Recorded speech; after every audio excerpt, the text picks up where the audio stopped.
자, 챔피언스리그 조별리그가 매치데이 2 오늘도 펼쳐졌습니다. 3주 연장하는 게 와 이게 체력이 점점 고갈되고 있는 게 몸에서 느껴집니다. 다음 주 한 번 더 하잖아요. 선수들이요? 저요. 선수들은 선수들은 당연히 고갈되고 있었지. 예. 이게 점점 그 알람을 듣고 원래 알람 전에 깨거든요, 저. 네. 그 몸이 그럴 때 있잖아. 3시에 놓으면 2시 한 59분쯤 깨고.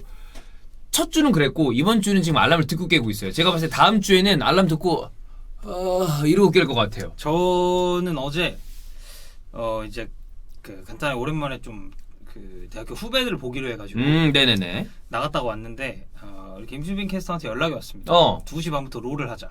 네네네. 그래서 저는 이제 요즘에 원래 김수민 캐스터가 그 뿌꾸님이 하는 만수르컵 예, 그거 그렇죠, 이제 그렇죠. 또 중계를 하잖아요. 네, 맞아요. 네. 그리고 피파도 이제 계속 하고 있고. 그래서 이제 제 생각은 어차피 이게 너무 깊게 자면 못 일어날 가능성이 높기 때문에 일어나서 좀 게임을 하다가 경기 시간이 되면 딱 봐야겠다 네. 생각을 했거든요. 근데 2시 반에 못 일어났어요. 게임 못했군요. 네. 그래서 5시에 알람을 듣고 그때 일어났어요. 그래. 이게 3주 연장하는 게 쉽지가 않습니다. 이게 중계가 없어가지고 그래도 이번 주는 조금 생각보다 널널하겠구나 싶었는데 이게 챔피언스리그가 연작으로 쭈쭈쭈쭈 있다 보니까 그러니까. 저희가 또 리뷰를 해드려야 되지 않겠습니까? 그렇습니다. 자, 맨체스터 유나이티드와 라입지히 H조 경기를 볼 텐데 와, 나 깜짝 놀랐네. 아침에 결과 보고. 이게 이제 아마 결과만 보신 분들은 뭐야? 아니 뭐 맨유가 이길 수도 있지. 네. 근데 5대0 이렇게 생각을 하실 거고 역시 2조원이다. 라이프치히가 무조건 이긴다. 이 H조 발표됐을 때 맨유 무조건 못 올라갑니다. 2조가 죽음의 조로 편성이 됐습니다. H조는 파리 생제르맹, 맨유, 황희찬과 나겔스만의 라이프치히 그리고 터키에서 최근에 가장 강력한 힘을 보여주고 있는 팀 중에 하나죠. 바샥세이르가 됐습니다. 전 H조가 왜 죽음의 조인지 모르겠습니다. 이 조는 그냥 맨유 혼자만 죽음의 조고 파리 생제르맹과 라이프치히가 올라갈 것 같아요. 저는. 네. 맨유에 대해서 저는 굉장히 신뢰를 하지 못하고 있는 사람이기 때문에 어제 폭바 프리킥 보셨나요? 아니, 못 봤습니다. 존나 개쩔게 넣었던데. 그래도 부족합니다. 네. 많은 맨유 팬들이 좀 즐거워하겠군요. 추구하라고? 예. 저는 맨유 힘들다고 봐요. 그래요. 네. 라고 얘기했어요. 존나 추가를 못이네. 진짜 절대 안 된다고. 네. 5대0. 5대0. 지금 2승으로 이연승? 리그 1위. 그것도 파리 라이프치히. 파리 라이프치히는 지난 시즌 준우승 4강 팀입니다. 그러네. 네, 전설이죠. 그러네. 그렇습니다. 사실상 이거 우승컵 주고 시작해야 되는 거 아닙니까? 이게 진짜 뭐가 있어. 진짜 뭐가 있는 건 확실합니다. 네. 사실 절대 못 이긴다. 그거를 저희가 편집했어요. 네. 왜냐면 너무 발언이 세니까 또 그런 발언이 사실 엄청나게 위험하죠. 왜냐하면 그냥 그건 이제 주원이 형은 완전 컨셉상으로 한 거지만 네. 어쨌든 그게 또 영상으로 나가면 뭐 저렇게 얘기하냐 이런 얘기가 나올 수 있으니까 든든합니다. 일단은 날렸단 말이야. 근데 그 영상이 지금 남아있다면 오늘 넣겠습니다. 앞에 조그맣게. 네. 오케이, 왜냐하면 오케이. 이겼잖아. 그렇지. 추가 또다시 발동. 그리고 네. 요즘에는 그걸 아시더라고. 막 절대 그러면 오히려 고맙습니다. 네. 네. 그 댓글이 이렇게 쭉 달리더만. 그런 경우도 네. 있습니다. 어쨌거나 시즌 초반에 맨유의 경기력적인 측면이 불안한 부분이 많이 있었고 특히나 수비 불안이 많이 심하다. 린델레프가 똥을 싸는 경우도 있었고 맥과이어가 미스라는 경우도 있었고 그 다음에 중원에서의 조합도 문제가 있었는데 그 어떤 정점에 있었던 경기가 올드 트래포드에서 토트넘한테 1대6으로 진 경기죠. 그렇죠. 근데 그 이후에 4경기 3승 1무입니다. 4경기 3승 1무예요. 네. 리그 2경기 그리고 UCL 2경기. 맞아요. 특히나 챔스 2경기에서는 7득점 1실점이거든요. 그 1실점 개쩐다. 마샬이 넣은 거예요. 자책골. 자책골이야. 그걸 다 넣었네, 맨유가. 그러니까 맨유가 다 넣은 거예요. 리그에서도 이거 굉장히 훌륭한 모습을 보여주고 있습니다. 물론 첼시는 비긴 건 있습니다만. 자, 1대2로 파리 이기고 오늘은 5대0 래시포드 해트트릭 했고요. 교체로 나왔습니다. 그린우드 골 넣고 마샬 PK 넣고 라인업이 이렇게 나오고 있잖아요. 드디어 반더비크가 선발로 나왔죠. 자, 반더비크는 그냥 그랬습니다. 근데 여기서 중요하게 볼 것은 역시 4-3-1-2를 썼다. 4-3-1-2. 그러니까 중앙을 두텁게 하는 스타일의 이 포메이션을 가지고 나왔고 파리 생제르맹 때도 그랬고 라이프치히 때도 그렇고 그리고 지난 시즌 솔샤르가 맨유에 부임한 다음에 좋았었던 경기들 특히나 강팀을 상대로 좋았었던 경기들이 어떤 기존은 같습니다. 백3일 때도 있고 백4일 때도 있습니다만 결과적으로 이 큰 범주 안에서 중요한 건 잘 맞고 카운터로 뒤를 치겠다라는 거잖아요. 그게 오늘도 기가 막히게 통하게 들어갔다. 그럼 이거는 좀 어떻게 해석하면 다이아몬드 4-4-2로 볼 수도 있지 않을까요? 다이아사 사이죠. 4-3-1이니까. 예, 그러니까 중앙이 두터워요. 네. 기본 베이스는 니네 압박 세고 때리는 팀이잖아. 쳐. 그러면 약간 그거 있죠. 받아 서줄게. 쭉 막고 내가 가드 올리고 잘 막아줄게. 물론 라이프치히의 어떤 날카로운 압박과 공격이 초반 10분에 진짜 어마어마하게 막 밑으로 막 내려 꽂았는데 그건 있었습니다. 여기서 한 골이라도 규현이라서 들어가지? 그러면 맨유도 이렇게 이기진 못했을 거예요. 올라가야 될 수밖에 없으니까. 맞아요. 그렇게 되면. 이런 경기의 어떤 그 그림을 그리고 나오는 팀의 제일 중요한 건 일정 시간, 본인들의 생각한 시간대까지 실점 안 하는 게 제일 중요합니다. 선제 실점 안 하는 게 제일 그렇죠. 중요하죠. 그 선제 실점을 하지 않았던 여러 가지 이 포인트는 또 이따 포인트에서 다시 말씀을 드리겠습니다만 그거를 잘 수행을 했고 그거 있죠. 저는 복싱을 잘 모릅니다만 네. 그 복싱에 깊숙하게 어떤 취미가 없는 라이트한 팬들은 메이웨더 경기를 좀 재미없다고 하죠. 좀 지루한 감이 있다고 지리하다 하죠. 예. 라는 얘기를 하는데 복싱을 또 잘 보는 분들은 메이웨더 경기 보면 진짜 기가 막히다라는 얘기를 한다고 그러더라고요. 근데 그 어떤 여러 가지 중에 하나가 거리 제기랑 그 숄더롤 마치 맞는 것 같지만 다 이거를 그 데미지를 그 날려버린다며 이걸로 이렇게 뭐 그렇다고 하더라고요. 네. 근데 결과적으로 그런 잘 이 방어가 돼 있는 맨유 그리고 카운터 어택 그러니까 아웃복싱 스타일로 쳤고 결과적으로 스코어도 5대0이고 골 잔치까지 벌였기 때문에 이거는 재미까지 찾은 맨유의 완벽한 경기 운영이었다라고 보면 될 것 같고 라이프치히는 그 솔샤르 감독이 또 바이언 팬으로 유명하잖아요. 네. 근데 솔샤르의 그 어떤 교체 투입한 다음에 빠박하면서 맨유가 트래블했던 그 98-99 시즌 셰링엄이랑 그렇죠. 솔샤르랑 예, 그때 그 얘기를 하면서 인터뷰를 통해서 솔샤르가 나겔스만이 솔샤르를 보면 태클을 하겠다 막 이러면서 그러니까 농담삼아 그런 얘기를 했어요. 그러니까 그 경기에 대한 어떤 어렸을 때 추억 또 얘기를 했고. 네, 형이 지금 약간 얘기를 잘못했네. 나겔스만이 이제 바이언 팬이라는 얘기를 하고. 내가 뭐라고 얘기했지? 솔샤르가 바이언 팬이라고. 나겔스만이. 네. 예, 그래서 막 그런 얘기를 했단 말이야. 그리고 오늘따라 되게 그 정갈한 수트 차림을 하고 왔더라고요. 되게 드문 거 아닙니까? 약간 캐주얼하게 네. 이 사람도 키가 크고 그래가지고 그냥 청바지에 셔츠 걸치면 그냥 이런 거 옷걸이 좀 멋있잖아. 근데 되게 수트 촬영을 딱 하고 왔는데 그러니까 내가 봤을 때 여기에서 올드 트래포드에 대한 어떤 리스펙트와 함께 내가 보여준다.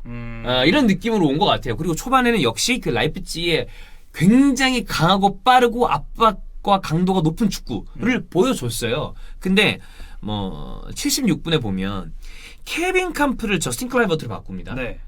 케빈 캄프는 지금 라이프치히 중원에 수비적인 밸런스를 맞춰주거니와 빌드업의 어떤 그 연결고리가 되는 가장 중요한 자원인데 이 선수를 70분 중반 정도에 2골 먹히고 난 이후네요. 네, 공격수와 바꿨다.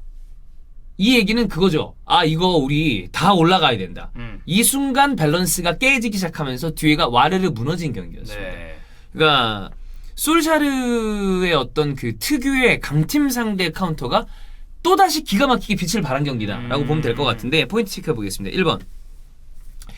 강팀 상대로의 솔샤르의 어떤 전술은 정말 뭔가 특별한 게 있다. 역시. 옛날에 그 영화 이름 중에 메리에겐 뭔가 특별한 것이 있다. 들어본 것 같아요. 라는 영화가 있었어요. 너는 약간 어렸을 때였을 거야. 나도 어렸을 때 본 영화거든. 네. 그게 저기 그 카메론 디아즈. 네, 카메론 디아즈. 디아즈가 그 머리 이렇게 올리고 그래요. 네? 아 진짜? 그런 장면이 나와. 그래서 막 저 패고 그러나요? 그래가지고 이렇게 뿅. 그 때리는 영화는 아닙니다. 네. 로 머리를 올린다고. 이렇게 젤처럼 쫙 해요. 진짜? 알아서 삐처리 좀 해주세요. 19금이에요? 그 19금이었던 걸로 기억을 하는데. 예. 어쨌거나 근데 약간 그거야. 섹시한 게 섞여 있는 코미디야. 색즉시공 뭐 이런 거 말이야. 네. 에로틱 코미디. 에로틱까지는 아닌데 살짝 그런 코드가 좀 있는 거죠. 어쨌든 막판에 무너지긴 했지만 나겔스만이 사실 이 정도로 박살날 거라고 생각한 사람은 없을 거예요. 근데 오히려 솔샤르는 전술 좀 쓴다. 어떻게 막 이렇게 그런 감독들한테는 노얼주. 그러니까 그게 제 생각에는 오히려 그런 복잡한 전술 쓰는 감독들이 되게 단순하고 원초적인 전술에 당하는 경우가 경우들이 있어요. 펩도 저는 그렇지. 비슷했다고 보고. 그리고 복잡한 전술 플러스 이 팀들은 모두 다 하이라인이잖아. 프레스 라인도 올라가고. 그러니까 뒤에 공간이 넓다는 얘기거든요. 이 맨유 골들 아마 다 보셨겠지만 광활한 공간에서 러시포드 혼자 막 뛰어들어가고 있는 그런 아니면 순간적으로 딱 중간에서 끊은 다음에 패스가 찔러 들어가고 거기로 역시 래시포드가 뛰어 들어가는 그런 그림이 나오는데 근데 솔샤르는 웃기는 건 누누 아니면 뭐 빅샘 이런 스타일한테 오히려 맞아. 얻어맞는 케이스들도 있습니다. 어쨌든 강팀과 라이벌을 상대로 솔샤르는 진짜 강력하다. 이게 보여줬고 왼쪽에 쇼가 나왔잖아요. 타레스는 코로나 양성이래 또. 맞아. 솔샤르 인터뷰에서 얘기를 했습니다. 그건 뭐 여담이지만. 자, 두 번째. 이 중원에 핵심이 있다고 보이는데 프레드. 존나 잘합니다. 네. 프레드가 그 있잖아. 그 현장 K리그 가보면 시트지에 이렇게 써가지고 각 팀 담당자들이 이렇게 쓴 다음에 올려서 미디어랑 이렇게 나눠주잖아요. 맨유는 거기에 그냥 프린트로 프레드를 박아놔야 됩니다. 프레드 쓰지 말고 프레드 이렇게 하나를 그냥 오케이. 그래서 용지를 만들어도 돼. 프레드가 핵심이다. 그리고 프레드가 옆에 있다 보니까 포그바가 이 경기에서 굉장히 괜찮았어요. 포그바도 본인의 폼을 다시 찾아가고 있는 것으로 보이고 마티치는 안 좋아. 마티치는 중요한 경기에서는 약간 아슬아슬한 면이 있어요. 그럼 누가 있냐? 맥토미니를 쓰면 됩니다. 그리고 마티치는 이제 좀 떨어질 때 됐죠. 나이도 있고 네. 맥토미니 프레드 라인이 있으면 앞쪽에 공격적인 어떤 이 모습을 보여줘야 되는 폭바랑 브루노 페르난데스한테 날개를 달아준다. 근데 이 이야기가 또 어디로 이어지냐면 수비 라인에 불안함이 있었던 맨유잖아요. 근데 맨유가 되게 좋았던 타이밍의 경기들을 보죠. 어느 라인이 좋냐라고 게리 네빌이 평가를 했냐면 맥과이어, 린델레프, 프레드, 맥토미니 이 사각 박스가 맨유의 어떤 그 밸런스의 핵심이다. 코어다라는 얘기를 해요. 그게 이루어지면서 최근 경기들에서 다 경기 결과가 좋습니다. 그러니까 이걸 솔샤르가 다시 이렇게 가자. 이게 제일 우리에게 낫다라는 생각을 하는 것 같고 이 경기에서도 중원에서 라이프치 최근에 보여주는 공격력이랑 이 화력을 막아내는 건 쉬운 일이 아니에요. 그렇죠. 근데 그게 막아지더라. 프레드와 맥토미니 그리고 이렇게 하니까 폭바도 산다.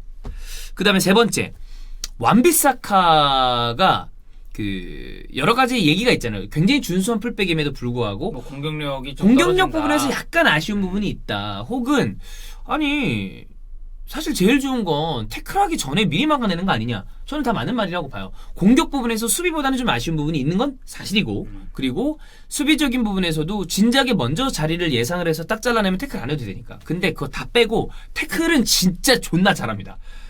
태클 앙헬리뉴 요즘 존나 날아다니잖아. 네. 박스 안에서 앙헬리뉴한테 하는 태클 보면 와, 공만 쏙 해서 딱 빠져나가는 거. 다리가 일단 기니까. 다리가 학다리 같은 아니 느낌이잖아. 그러니까 일단 제쳐져도 따라가서 그 뺏어내는 게 진짜 완비사카 어떻게 보면 약간 좀 시그니처 무브 같이 됐죠. 맞아. 이제는. 네, 그렇습니다. 그 다음에 네 번째.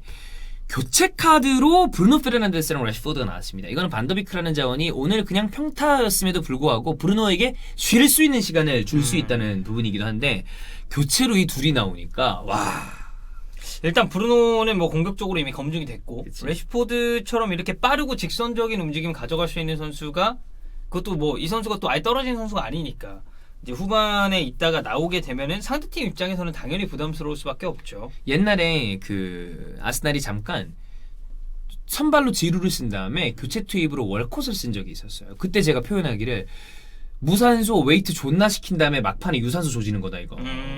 가끔 반대로 유산소를 존나 오지게 뛰게 만든 다음에 지쳐 이럴 때 지루해가지고 그냥 몸빵으로 때릴 때도 있었거든. 그때 이제 약간 그 힘으로 조지는 거지. 치고 막 이런 거구나. 근데 이번에는 어쨌든 라이프치히가 이거 때리다 지치는 경기란 말이야.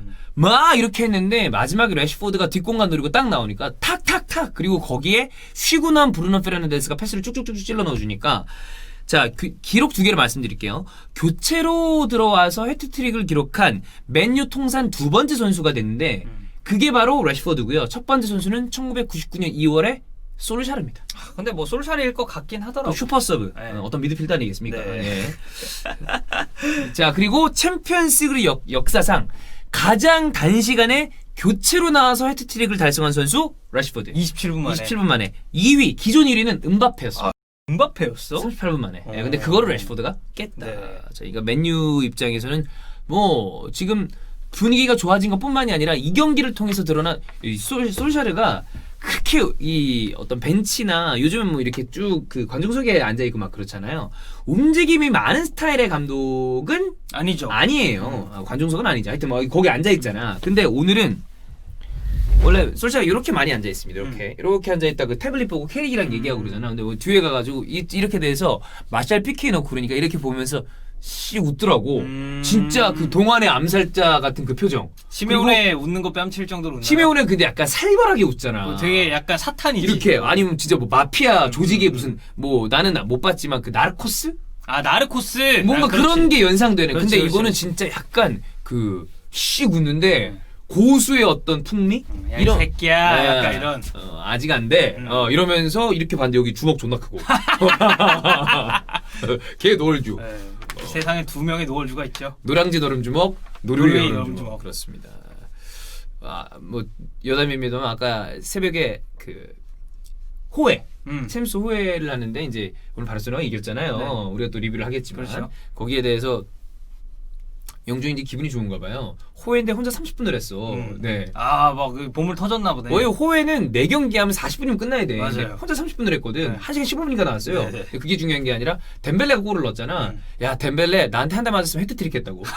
아, 그러니까 어제 진짜 한 대만 세게 때리고 싶다고 한 대만 때리고 싶다고 연장선상이구나. 그렇습니다. 뭐 어쨌거나 자, 조별리그 상황을 보겠습니다. 맨유 1위 2승. 바샥시히르가 오늘 졌어요. 네. 근데 이 그림이면 파리랑 라이프치히가 물론 조별리그 매치데이 3까지 봐야 됩니다. 더 봐야 마지막 어떻게 될지 모르는 거니까. 근데 이러다가 파리와 라이프치히 두 팀 중에 한 팀 유로파로 갈 그림도 불가능하지 않다. 와, 이거 만약에 파리가 유로파로 가면 그거 아니야. 그 번개볼. 우리가 갑자기 PSG만 났잖아 유로파 그렇지. 리그에서. 존나 어이없이. 야, 근데 우리가 개발르긴 했는데 야, 이거 파리 왜 떨어졌냐? 막 그래. 그랬었잖아요. 그러니까 네. 그 그림 아니에요, 이게 딱. 그렇게 될 수도 있다. 근데 물론 매치 2밖에 안 됐으니까 맞아요. 이게 또 어떻게 뒤집어질지 모릅니다만 설레발은 좀 자제해야죠. 맨유의 이 경기에서의 어떤 모습은 아주 강력했다라고 보면 되겠습니다.